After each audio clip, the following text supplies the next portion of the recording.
Hi, ഇന്ന് നമ്മൾ തയ്യാറാക്കുന്നതേ മത്തങ്ങ കൊണ്ടിട്ടുള്ള ഒരു പുളിങ്കറിയാണേ. നമ്മൾ എന്നും മത്തങ്ങ കൊണ്ടിട്ട് എരിശ്ശേരിയല്ലേ ഉണ്ടാക്കാറ്. അപ്പോൾ ഇന്ന് മത്തങ്ങ വെച്ചിട്ട് പുളിങ്കറി എങ്ങനെയാണ് തയ്യാറാക്കുന്നത് നമുക്കൊന്ന് നോക്കാം. മത്തങ്ങ പുളിങ്കറിക്ക് മത്തങ്ങ അതാ ഇതുപോലെ ചെറുതായിട്ടൊന്ന് അരിഞ്ഞു വയ്ക്കണം.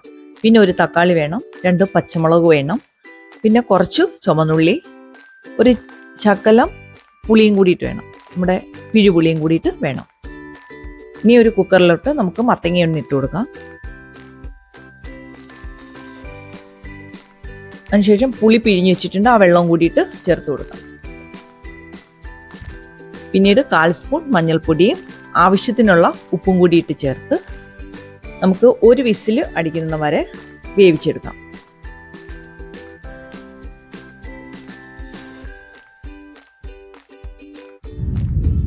പിന്നീട് നമുക്ക് കുറച്ച് വെളിച്ചെണ്ണ ഒഴിച്ച് മറ്റൊരു പാൻ വയ്ക്കാം.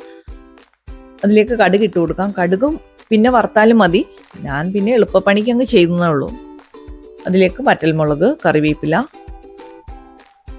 അരിഞ്ഞു വെച്ചിരിക്കുന്ന ചെറിയുള്ളി,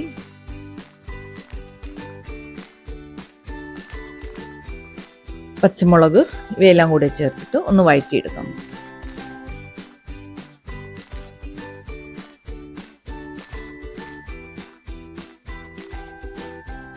ഇനി നമുക്ക് ആ തക്കാളിയും കൂടിയിട്ട് ഒന്ന് ചേർത്ത് അതും ഒന്ന് വഴറ്റാം. പിന്നീട് 1/4 സ്പൂൺ മഞ്ഞൾപ്പൊടിയും 1/2 സ്പൂൺ മുളക് പൊടിയും കൂടിയിട്ട് ചേർത്ത് കൊടുക്കാം.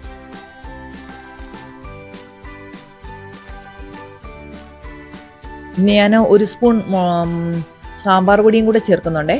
സാമ്പാർ പൊടി കയ്യിലില്ല എന്നുണ്ടെങ്കിൽ 1/2 സ്പൂൺ മല്ലിപ്പൊടിയും പിന്നെ 1 നുള്ള് കായപ്പൊടിയും കൂടിയിട്ട് ചേർത്താൽ മതി. ഇതെല്ലാം കൂടിയിട്ടൊന്ന് മൂത്തിട്ട് നമുക്ക് ആ വെന്ത് വെച്ചിരിക്കുന്ന മത്തങ്ങ കൂടിയിട്ട് ചേർത്ത് കൊടുക്കാം. മത്തങ്ങ നമുക്കൊന്ന് ചെറുതായിട്ടൊന്ന് ഉടച്ചു കൊടുക്കണേ.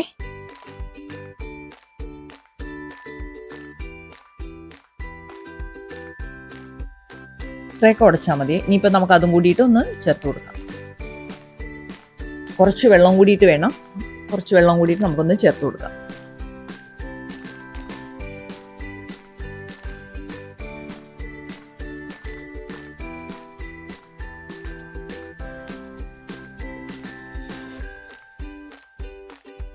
ഉപ്പൊന്ന് നോക്കിയിട്ട് പോരാത്ത ഉപ്പും കൂടിയിട്ട് ചേർത്ത് കൊടുക്കാം.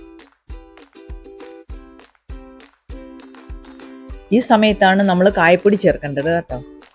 അപ്പം അങ്ങനെ നമ്മളുടെ മത്തങ്ങ പുളിങ്കറി ഇവിടെ റെഡി ആയിട്ടുണ്ട്. ഈ വീഡിയോ ഇഷ്ടമായി എന്നുണ്ടെങ്കിൽ സപ്പോർട്ട് ചെയ്യുക. നമുക്ക് മറ്റൊരു വീഡിയോ ആയിട്ട് കാണാം. നന്ദി, നമസ്കാരം.